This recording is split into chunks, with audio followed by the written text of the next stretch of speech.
coast to coast, worldwide, you're listening to The Focus with Bishop Bob Lamore. Happy holidays and all of those other great sayings that are said this time of the year. Welcome to The Focus.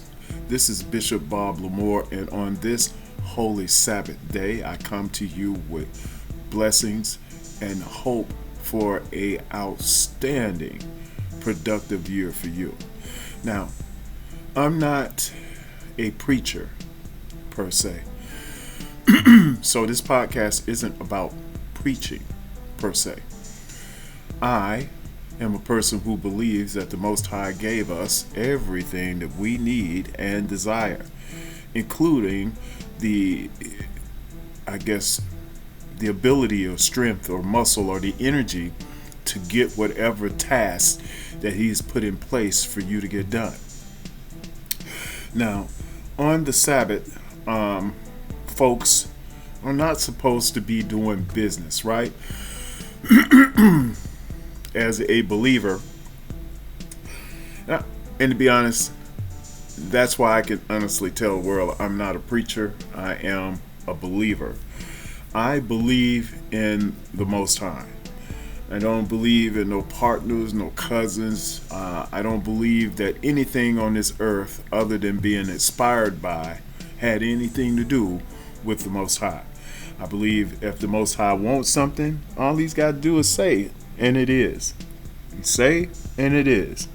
He doesn't have to do the things we have to do. He created those things for us. So we're not like Him. And of course, we all know that song, they not like us. They not like us. They not. And for believing folks who know that there is something greater than them, they also know from seeking and searching that, well, you can't believe nothing that the people who turned you into slaves, beat you, and brutally misused you would ever give you anything that could help you. I mean, think about it. All the education that you got today is all pretty much white lies. Even today, in 2024, we had an election where folks decided to vote for the people who wanted to keep telling lies and make it sound as if somehow it's okay. Well, it's not okay with me. And it has been bothering me, and I'm sure it's been bothering a lot of other people, that the end times, a lot of people like to say, are coming. I think every day is the end times for those that are alive. It's not the end time for you if you've never been born. So every day, if you are alive, is the end time, period. Because you, I, and everybody on this world at the time that I'm speaking will probably be dead in the next 50 years. And if they're not dead, they're going to be pretty close to it. So why am I telling you this? Well, I want you to understand that regardless of what's going to happen after you pass, this life right here is all that you know or have or you can control. And I'm simply saying, don't let the little things in life hold you back or hold you down.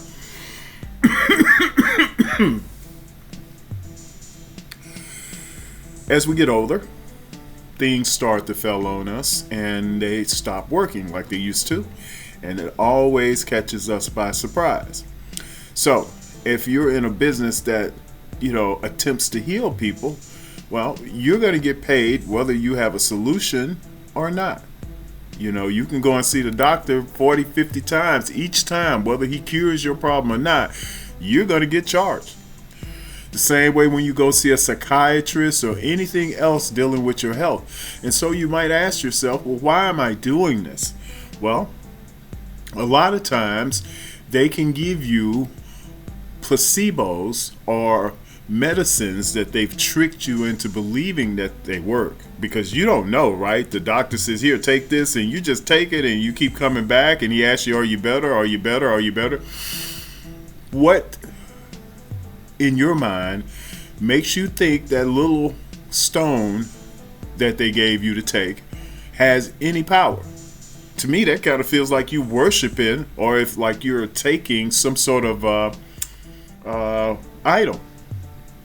Because if you believe that particular pill, and you don't have to take my words for it, there's studies that show what's called the placebo effect, where they give you a pill or something and they tell you that it's this or that or whatever, and they just hope you heal, because they know they're lying when they give you that sugar pill or whatever, because they do that. They experiment on us. Whenever you go to a doctor, you're consenting to being experimented upon, because they have no freaking clue what's wrong with you. We all feel and perceive pain differently. Some people will say they're hurting when they're not hurting. And some people really are hurting, but they can't describe how they're hurting or where they're hurting or why they're hurting, because it could be something totally off balance in their body that's causing that particular muscle to spasm, or who knows. There's so many different things. And to be honest, even here in my life with my own animals, and I wish I had enough resources to just every time my dog looked funny to take him in. Some people do. They have these incredible credit card debts behind pets and other things, going back and forth to these people we call doctors, that the only purpose they serve is to drain your pocket. They don't serve any purpose beyond that. Now, please don't get me wrong. I know that these people are doing the best. Well, I don't know if I want to say the best, but they're there, okay? And that's better than not having anything there at all in some cases. In some cases, it's probably better not to have anything there at all, because here's the deal. No matter how much they cut on you, no matter how much they give you pills, they probably won't cure you, and they're certainly not going to put any more days on your life. I'm sorry. Can they make your life a little more comfortable? Possibly, especially if it's something that's protruding out of you, like some weird growth coming out of your nose or your mouth or the side of your chest or something like that. Then man might be helpful, okay? But other than that, you're wasting your time, your energy. But if you got time and energy to waste, then hey, why not, right? Some of us don't have the time and energy to waste that way. So I'm going to suggest something else to you this holy Sabbath day. Those of you who follow the traditions of their parents, as I do with your understanding of religion, here's what you should do today, starting, and every day of your life. First thing, when you do your morning routine, whatever that is, I can't define that for you, but for me, it's getting up, taking my dog out to pee, going in the bathroom, washing my face, the usual stuff. But all that time, I'm thanking the Heavenly Father, and I'm discussing with my Heavenly Father the problems I'm going to. And notice my hesitation there to call the Creator of all things Father. That's denoting that he's possibly, or he or she. But that's not really what I'm doing. I'm trying to express a power that I consider to be male. But again, if it has anything to do with the male that we are down here, then I'm probably extremely wrong. But as a believer in the traditions of my family, I was taught he was a man. I was taught a lot of other things too, that over time I have found not to be exactly what my parents thought they were. And by me actually going to school and studying and figuring out what little bit of stuff we do actually know, I found that, well, it depends on where you're educated at as to what you will or will not know. And so since we're going off of his story in our teachings, we don't know if what they're teaching us is real or not. So you have to take what you receive. And even in the Bible, it tells you about that, take what's useful and the rest let it be, right? So for me, what is useful is the fellowship and brotherhood that I get with brothers who believe. Now, I don't care if you believe in a cabbage, okay, as your creator. That's your business. But because you have a higher power, you have some sort of moral understanding, You have some level of understanding of what trust is. You have some level of understanding of what good and bad is. Regardless of which side of the team you're on, you obviously have some understanding of that, whether you're on the side of good or the side of bad, and both of those are defined by the side you're on, right? If you're on the bad side, you don't think you're on the bad side, right? You think you're on the good side. And the only time that you know which side you're on is from the results you receive in your life, right? You would believe that if you're successful, that you're on the good side, right? And what I mean by successful, I mean being financially stable. Well, if history is correct, all the great men that those of us who believe in weren't rich people. They were average, everyday folks. In fact, as far as the job of trying to get rich, a lot of those folks that wasn't their pursuit. Now, some of them were business people. If we go back to the Bible, Job was a businessman, right? He had herds and the whole 9 yards. So technically, in order for him to get all of those things, he had to be blessed by the Most High.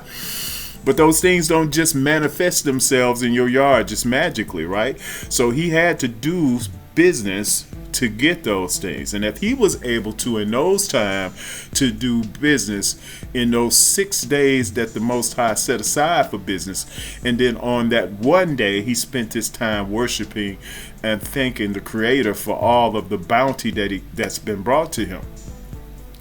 But the key thing that I want all you brothers and sisters to understand out there is that he didn't really do that by himself, though it may seem that way from the story. But we can infer, as most folks don't say when they're up there and they're teaching and they just make things up as they go, right? We can infer that during that time, he must have had people working for him, because if he had all the heads of sheep and camels and whatnot, I don't see him out there by himself. He must have had sons, daughters, so on and so forth to help him tend these herds. And of course, being that he was a man and married and had children, and that wasn't his first time, he had to be up in age. So again, I don't believe, personally, he was doing all of that by himself. Now I say that to say this: you and I, cannot do this all by ourselves. Now here, I want to help folks open up their mind. I want to let you think. And when you're thinking, sometimes you're thinking, remember what I told you about those two sides, the good side, the bad side, and it depends on your outcome as to which side you believe you're on.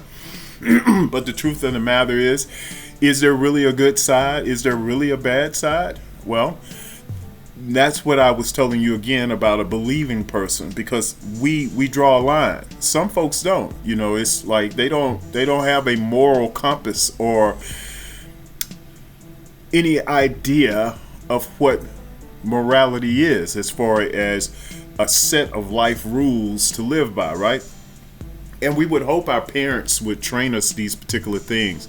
However, your parent can only train you what they actually know. So if they have no moral compass, and when I say that, I mean those folks that think slavery was okay and to mistreat people like they did in those times, and then pretend like we actually enjoyed that, right? Like people of color, the Hispanic, and all the other folks enjoyed the person that they were thinking they were helping when they let them into their community, the people who they thought they were being kind to when they let them in the community, and all the time those folks were setting up shop with the intent of removing you and your community from your land.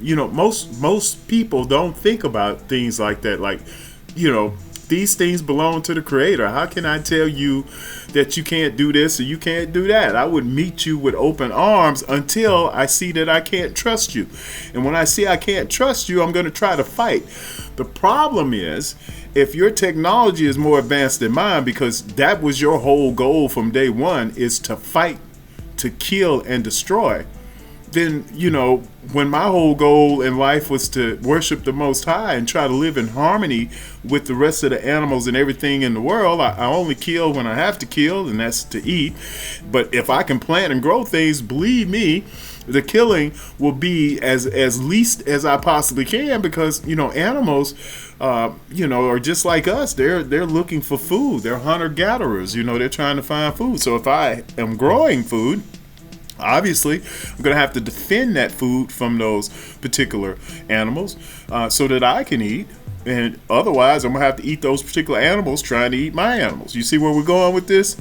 And so Native Americans and most folks who live in nature, they didn't view nature as something they owned. They viewed it as something the Most High owned. But these evil people that came here, those folks, they didn't think that way. So the Bible even tells us about a type of people who thought that way, that all they did was come to kill, steal, and destroy. Now, I don't know what else to say, but I just know that, a lot of folks that you and I know can't be those folks, right? They can't be. But those folks can infect your community. Okay? So all the folks within your community that have a good moral standing get the stain of the folks in your community that do not. And when you sit back and allow these folks in your community who do not have moral control to control you, well, that kind of feels funny, right? Kind of feel like you ain't in control, right? Like you've been hoodwinked, bamboozled, tricked, right? And sometimes the trick becomes clear that you were tricked and that all of this was a big old lie. And when it comes true to you and you see that, then you're a little nervous and worried, right? Because you don't know which way this world's going to go. But guess what? Even if you did know which way this world was going to go, you yourself cannot change anything beyond the little circle that you're in. You don't have the power to change anything outside of the little circle you're in. And me personally, I don't care about changing anything else outside of the little circle I'm in. I do, however, understand that folks who have a bigger circle than me can literally wipe me out.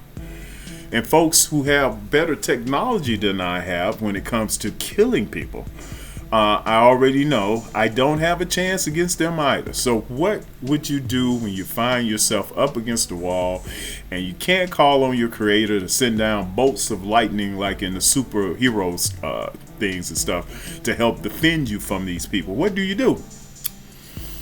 Well, I'm going to tell you, the same thing I do when I can't pay my bills, the same thing I do when my family is sick, the same thing I do when I'm sick. I know it's a greater power out there, and I ask it for the strength. I would ask it to destroy everything because, well, that's what my holy book tells me to do. It tells me to pray for the demise of my enemies. That's what my holy book teaches me. A lot of other folks don't believe in doing that because they somehow got it twisted around and they believe something other than what the book says. But me, I try to be a person who works within the layers of the book.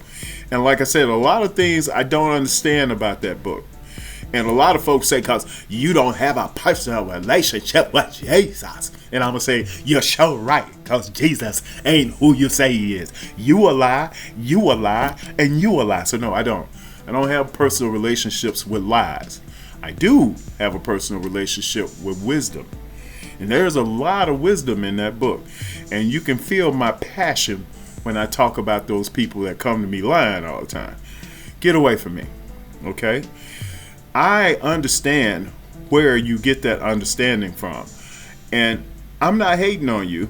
Understand how you choose to. Because again, in the end, I can't go in front of the creator and tell him, oh, my bad, I misled that person. Just like that person can't come up in front of the creator and says, oh, my bad, I misled that person, I'm going to take it all on me. No, they're not going to do that. That's why you have a book to make your own decisions from and read yourself. Don't let nobody tell you how to go to hell. You figure it out yourself. That's all I'm going to tell you about that. Okay?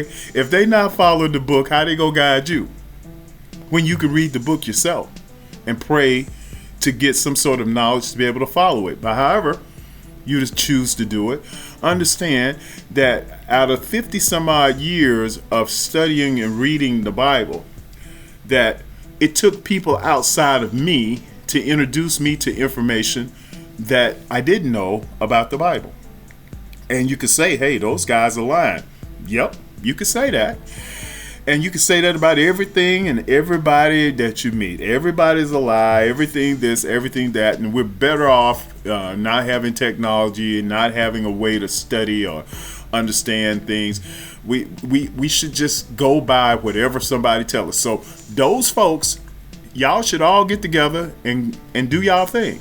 But us folks that don't want to be like y'all, that don't believe like y'all believe and don't want to just believe whatever anybody tells us, yeah. You know what they're going to do to us, right? Those people who are easily manipulated will all join up. And the folks that don't want you to have a free thought or a free mind will come after you.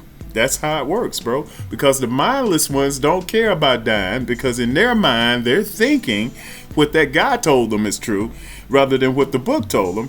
And for those folks, they're zealots. They'll run out here and blow themselves up under the understanding and hope that they'll possibly get a shortcut into heaven.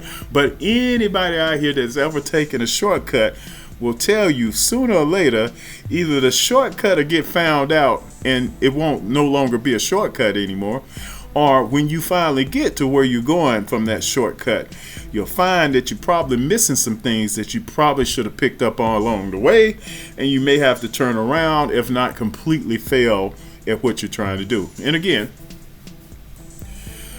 I'm not trying to tell you how to think. I'm just sharing some thought with you. Now, here on The Focus, that's what we do. We kind of share thoughts and we kind of go out there. And I'm not here to offend you. I'm just here to put it right in your face, okay? This holy day is not a day of work. It's a day of sharing.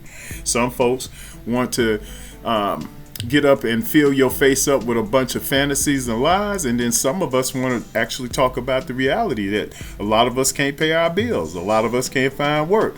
A lot of us can barely even look our children in the face with a clean face and be able to say to them, I'm sorry, I can't give you what you want.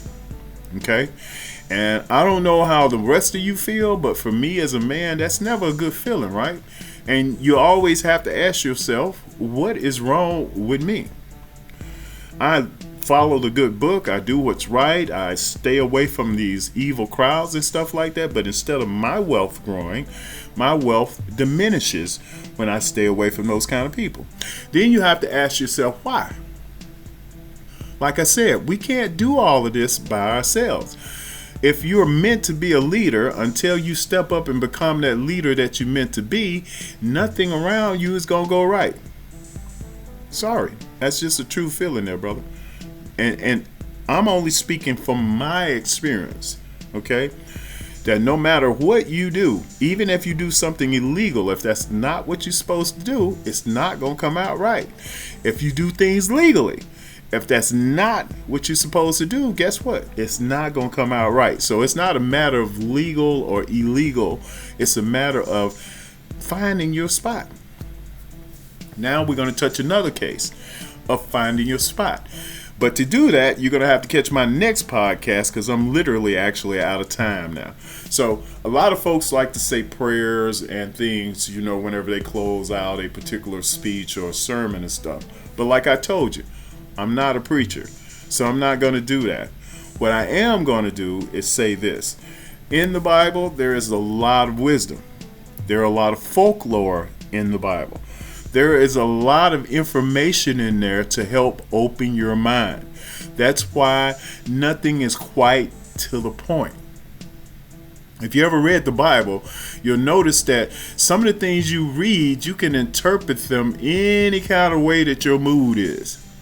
I've had folks tell me all kind of things that Lord knows I would have never thought of just from them. It's like they read 2 words and they got a whole story out of those 2 words. So, you know, so like I said, I know when they're inferring, meaning they're adding to. But I remember somewhere in the good book, and just me, I remember reading somewhere in the good book, you're not supposed to do that. So understanding what you're doing is probably important, right? And that's why I said, no matter how zealous and how jumpy they are and how dancing they are and how this weird conversation of tongues they do, where they be going, bow ties and all that there that nobody understands. It's just something coming out their mouth, gibberish. You gotta ask yourself, you gotta say, hey bro, yeah, I'm not like them. Not with that. Not with that. And they can do all of that, and I hope they receive a reward for all of that they doing. Because ever since I was a kid, I used to look at folks and I'm like, what in the world in my ear when they're doing all this crazy jumping around? Now, when I do it, I got to whoop it because my folks could see right through that. I was just trying to fit in. People falling on the floor, rolling around, kicking and hollering. And I'm like, okay, well, shoot, that beats being bored, so I'll jump around and do it too. But the only thing I felt out that whole thing was, whoo, I get to act crazy until my grandma looked at me out the side of her eye, and I was like, okay. I sat down. So I don't know if that was the Holy Ghost or the holy fear of my grandmother, but one or the other, I went to sop my butt down because I figured out then that if I wanted the church to like me, I need to do those shenanigans, right? I need to run around going, and bow ties and jumping around and dancing on the floor. The more I did that, the more them people liked me. So I had to deal with that, right? In my mind, do I keep doing this kind of stuff? Do I get up on the stage? Because, folks was expecting me to be a preacher. They really were. And do I get up there and whoa, and all that? Do I get up there and do all of that? Yeah, I could probably pull a big old crowd and make a whole bunch of money. But at the end of the day, I'm not going to feel like that. At the end of the day, I'm going to feel like I did something bad. And in the end of the day, that's when you start doing more bad stuff. You see what I mean? Once you start that life of being a fake person, the rest of your life is about being that fake person. And eventually, you're going to get put on blast. You're going to get put out there. Folks going to know that you ain't real. That you don't really believe in all that stuff you saying and all that jumping around you doing and all of that is because you entertaining us and keeping our attention and keeping us hooked on you so we can spend some money with you. That's what that's about. Now, when we approach it from that point of view, then you get it, right? You understand it's just entertainment. Before it was TV and people didn't have nothing else to do, that's what they did. They wouldn't talk about God. Why? Because they could fantasize on God and go all kind of places with that. They can infer all kind of things about the Holy Ghost. They can infer all kind of things about the prophets that are written in the book. They can infer all kinds of things about the wisdom. However, hey, that's their prerogative. I can't tell them people they're wrong. I wouldn't even try. Nope. Not my argument. In my earlier days of studying and looking through all the different belief systems, I came up under the Nation of Islam. I then became a Christian. It's like my dad was on the search too. And his final landing spot was Christianity. Became a deacon, helped build a church, all of that. And when he passed, I saw the benefit of what he did because there were a lot of neighbors. I mean, again, I was born in a small town. Well, I was born near a small town called Arkansas City, Arkansas, which is all but dead now. It's probably maybe 100 people, maybe 150 people left. But when I was born there, or at least in the city next to it, because we didn't have a hospital in my city, which I don't even know if I should call it a city. I should call it a town. And really, town might be too big of a word for it too. But that little area that I came from in Arkansas used to be, back in the roaring 20s, when the riverboat was coming through there and gambling was a thing in Arkansas, it used to be a very, very, very, popular area. But floods, changing currents in the Mississippi River, blah, blah, blah. Anyway, now it's just pretty much a ghost town. But I do appreciate the fact that everybody in that town knew us. They knew my father, and my father had done something for them. He was a builder, and he also was a farmer. So during the off seasons, after we plant, obviously, we didn't have much else to do. So after we would plant, waiting for the harvest to come in, my father would do carpentry work, and he also worked for the city. He helped maintain the levees there, and he was part of something called the levee board, and basically it was just maintenance men for the levee, right? They went and patched whatever holes, they kept it mowed, they kept it, nice looking, and it brought in a fairly decent amount of money, and it didn't really stop my dad so much during harvest time because, he'd just wait till right before harvest time. He would hire up some guys, and we would all go out there on tractors, and I couldn't wait till I was big enough to drive my own tractor and get out there and help bring in the harvest. We would sometimes do soybean, cotton, milo, and not that I got to do that much. I usually will only do it during the summers, and not all the time we had summer crops. And so when we didn't have summer crops, I pretty much worked around the house helping my father build or work on things like his tractors, yada, yada, yada. Just basic farm work, right? We also grew pigs. We had cows. The pigs, we made more money from them because it just seemed like every year we had about 10 pigs that we kept. And one was a male and the rest was girls, and they kicked out so many pigs in that year that by the time the end of that year came along, we would have 5 or 10 young pigs to sell. And sometimes the ones that we didn't sell, we would let them get a little older, and as we would use them to restock our herd, right? So as the older ones get older, where they're stopped laying or having babies, we would send them off to be slaughtered because at this stage, they're just they're just eating, they're not producing nothing. So you need to go ahead and recoup that because you got to keep feeding all the other animals, right? And so once they got to a certain age and a certain size, they would go, and any of the new pups, we would keep enough pups to make sure we would have enough supply of new pups coming in, and then we would get rid of the older ones, either sell them or of course take them in for slaughter. So that was how we lived out there, and yes, we did have some dry times. The energy of money flows that way. Sometimes you got plenty, and sometimes you don't. Sometimes it comes in good, sometimes it don't. But when you work for yourself and you have your own product available to sell, and you have enough in your community to make a living from, then you're going to be okay. So like I said, these things we'll touch on more in the next one, but I just wanted to share that few minutes with you about where I come from and why I think the way I think.